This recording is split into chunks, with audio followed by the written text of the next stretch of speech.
সালামু আলাইকুম। আজকে বাংলাদেশে বহুত বৃষ্টি হইতেছে।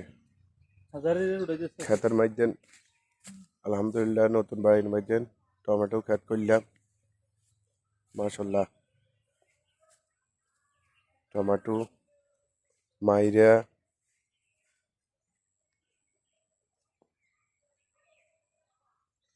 মূলা বহুত বড় বড় হয়েছে, খায় না তরকারি। বাংলাদেশে অভাব নাই। আমিন কাকারা হাঁস ভাইয়ে করে, তরকারির অভাব নাই। এই রোডের মধ্যে ঈদগাহ রোডের মধ্যে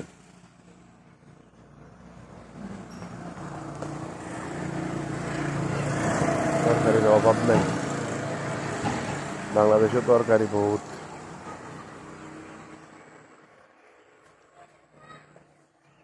যা যা লাগে তরকারির কথা কইয়েন, অসুবিধা নেই। সালামু আলাইকুম।